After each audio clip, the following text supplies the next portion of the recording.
Pemirsa, Zionis Israel masih melancarkan serangan ke Gaza Palestina usai kesepakatan gencatan senjata di Gaza. Serangan itu diantaranya menargetkan wilayah Khan Yunis dan Gaza City. Tank-tank Zionis menembaki warga Palestina yang tengah merayakan gencatan senjata di Jalan Al-Rashid, Gaza, Palestina. Di antara korban adalah anak-anak. Sedianya warga Gaza ini tengah berupaya kembali ke wilayah Gaza City melalui Jalan Al-Rashid. Namun, Zionis menyerang warga Gaza dengan brutal. Di wilayah Al-Sabra, Gaza City, serangan Zionis mengakibatkan lebih dari 40 orang tertimbun di bawah reruntuhan bangunan yang hancur akibat serangan Zionis. Tim pertahanan sipil tengah berusaha melakukan penyelamatan. Tank-tank Zionis akhirnya mundur setelah melakukan serangan di masa gencatan senjata di Gaza. Terlihat tank-tank dan pasukan penjajah Zionis dari Brigade 7 dan Golani mundur dari wilayah Gaza, Palestina. Selain itu, tank-tank dari Brigade 188 Zionis juga telah pergi meninggalkan Gaza. Pasukan menjajah gagal mencapai targetnya melawan pejuang kemerdekaan Palestina. Meski demikian, Zionis masih melancarkan serangan lewat udara ke wilayah Gaza seperti yang selalu dilakukannya meski dalam masa gencatan senjata. Rakyat Palestina maupun warga dunia berharap penjajah Zionis tidak lagi menginjakan kakinya ke tanah Palestina serta mengakhiri penjajahan dan genosida di Palestina.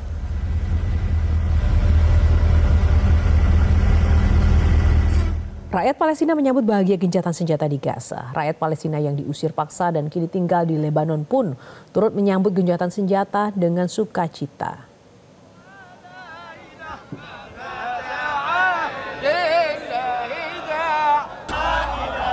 Kru ambulans dan pertahanan sipil di Gaza City turut merayakan kemenangan Palestina menyusul kesepakatan gencatan senjata di Gaza, Palestina. Tim para medis dan pekerja pertahanan sipil bersujud sebagai ungkapan rasa syukur sambil melantunkan sholawat dan takbir layaknya di hari raya. Kendaraan pertahanan sipil dan ambulans kemudian berpatroli di jalan-jalan kota seraya berbagi permen untuk merayakan momen ini. Selama 2 tahun terakhir, tim medis dan tim penyelamat di Gaza berjuang keras untuk menyelamatkan nyawa manusia yang dibantai oleh Zionis Israel, memberikan darah dan juga keringat mereka demi menolong korban genosida. Mereka berharap Palestina segera mencapai kemerdekaannya dan terbebas dari penjajahan Zionis Israel. Rakyat Gaza di tepi barat juga merayakan dengan membagikan camilan di kompleks Masjidil Aqsa. Mereka berharap rakyat Palestina baik di Gaza maupun tepi barat akan mencapai kemerdekaannya dan terbebas dari penjajahan Zionis Israel. Sementara itu, rakyat Palestina yang diusir paksa oleh Zionis dan kini menetap di Camp Ain al-Hilweh, Lebanon, juga turut merayakan kemenangan rakyat Palestina di Gaza. Banyak dari rakyat Palestina yang mengalami nakba atau pengusiran paksa sejak 1948 pada akhirnya tinggal di kamp pengungsian di sejumlah tempat termasuk di Lebanon. Mereka membagikan permen dan juga manisan kepada siapapun yang lewat untuk merayakan kemenangan Palestina ini sebagai bentuk rasa syukur.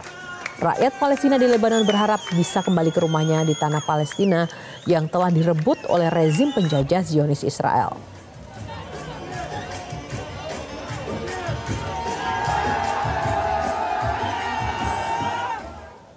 Zionis Israel masih mengencarkan serangan ke Gaza Palestina meski pasukan Zionis berangsur ditarik mundur dari wilayah Gaza hingga mengakibatkan korban jiwa rakyat Palestina. Apa makna gencatan senjata jika Zionis masih leluasa menyerang rakyat Palestina?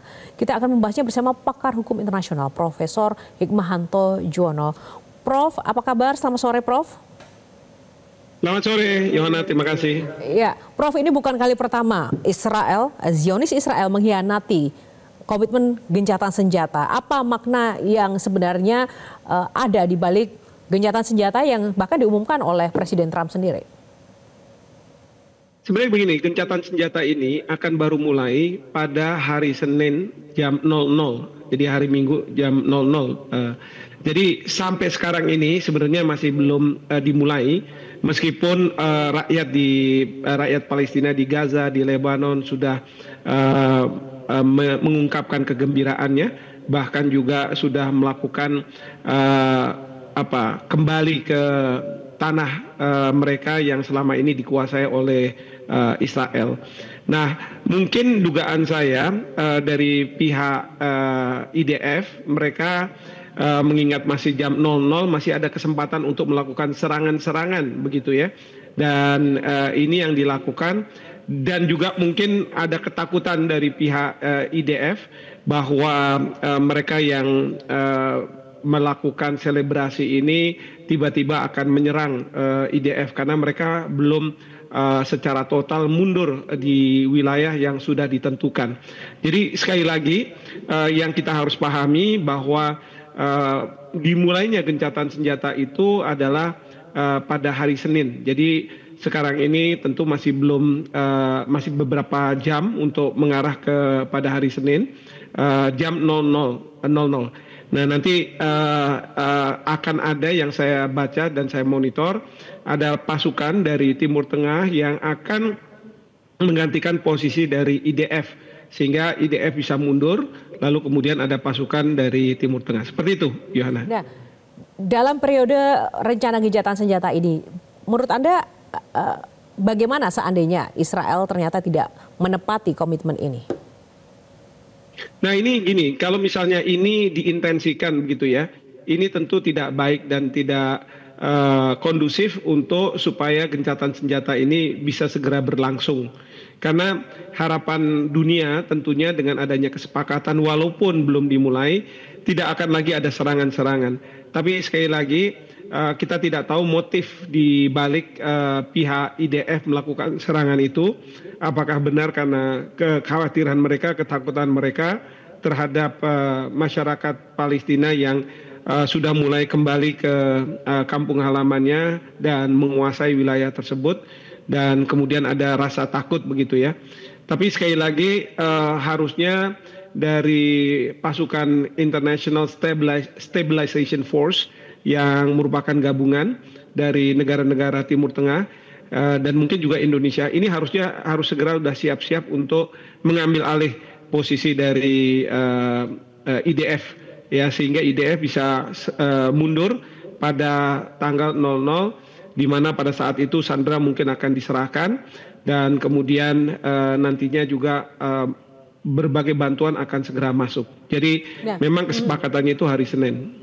Nah, bicara soal motif, Prof, apa yang Anda lihat dari motif Presiden Amerika Serikat Donald Trump dalam negosiasi gencatan kali ini yang akhirnya bisa terwujud meski mungkin masih ada serangan? Banyak kalangan yang juga menilai apakah memang ini benar-benar murni untuk Palestina atau memang untuk mencapai sebuah tujuan-tujuan Nobel perdamaian dan sejenisnya. Menurut Anda seperti apa?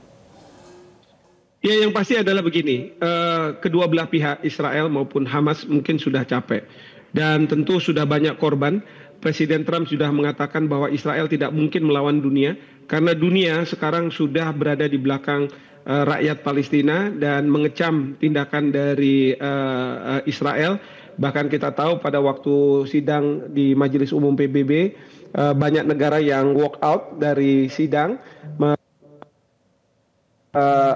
Presiden Trump, Perdana Menteri Netanyahu untuk ada di sana. Nah jadi sekali lagi dunia sudah bereaksi dan Trump sudah mengingatkan kepada Netanyahu bahwa dia tidak mungkin melawan dunia. Nah oleh karena itu yang sekarang ini dibutuhkan adalah rakyat Palestina untuk bersabar, jangan buru-buru melakukan misalnya kembali ke kampung halaman sebelum hari Senin ini. Jadi itu penting, dan kalau misalnya Trump mungkin memang dia ingin ada Nobel Prize ya, rencananya beliau akan datang ke Timur Tengah dan menyambut para sandera yang akan dibebaskan. Itu katanya hari Minggu mungkin beliau akan ada di sana.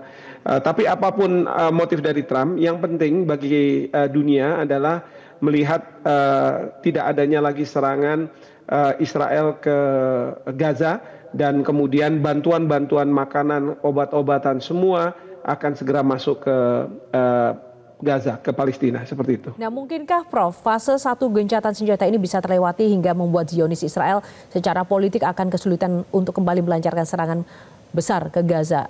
Jaminan atau indikator apa yang bisa kita pegang dari gencatan senjata kali ini? Jaminannya adalah di 20 poin yang disampaikan oleh Presiden Trump ya, karena di situ ada pasukan perdamaian IDF, International Stabilization Force, ISF ya, dan saya sekali lagi berharap bahwa Bapak Presiden nanti akan menyumbang pasukan ke sana dan itu yang menjaga perdamaian. Dan kedua, di poin ke-20 itu ada kata-kata bahwa Israel dengan Hamas, maaf bukan Hamas, tapi dengan rakyat Palestina akan berbicara untuk walaupun nggak disebutkan negara Palestina akan merdeka, tapi untuk ujungnya adalah Palestina nantinya merdeka. Jadi apalagi segera akan dibentuk pemerintahan transisi seperti itu. Nah, mengapa Prof selama ini menurut Anda upaya gencatan senjata selalu bergantung pada Amerika Serikat dan Israel bukan sebagai perjanjian multilateral yang melibatkan komunitas internasional? Bukankah ini juga memperlihatkan betapa PBB mengalami disfungsi? Ya, karena memang dalam konteks masyarakat internasional yang berlaku itu bukan hukum internasional, tetapi yang kuat dialah yang menang. Jadi hukum rimba. Dan kita tahu bahwa Amerika Serikat itu sangat kuat dan dia selalu berada di belakang Israel. Sehingga Israel merasa bahwa serangan-serangan yang dilakukan akan dapat perlindungan dari Amerika Serikat. Nah, tapi sekarang kita tahu bahwa Presiden Trump juga sudah mundur posisinya. Dia ingin adanya perdamaian di Timur Tengah. Sehingga sekarang ini memungkinkan bahwa serangan itu segera bisa dihentikan dan memang kalau ditanya PBB selama ini selalu dilumpuhkan juga oleh Amerika Serikat dengan hak vetonya seperti itu. Ya, selama ini kan Zionis Israel selalu menjadikan Hamas sebagai tameng alasan serangan. Nah, bagaimana dengan kali ini? Apa yang bisa membuat kemudian kita bisa yakin bahwa Israel tidak akan menjadikan Hamas sebagai tameng lagi untuk melakukan serangan dengan dalih apapun kepada warga Palestina?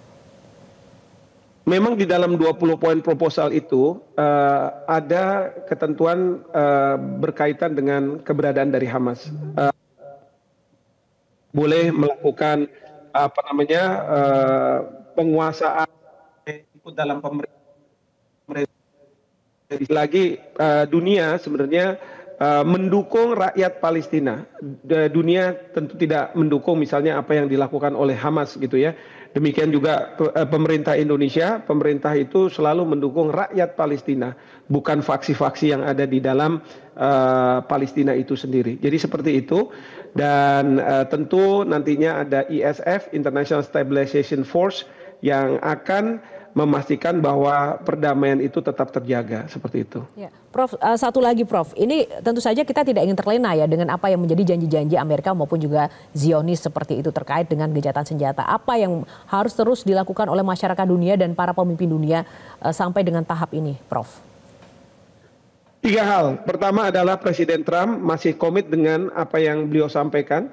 Kedua adalah masyarakat internasional terus melakukan pengawalan. Dan terakhir segera dibentuknya ISF, International Stabilization Force, dan kemudian bersamaan dengan pemerintahan transisi.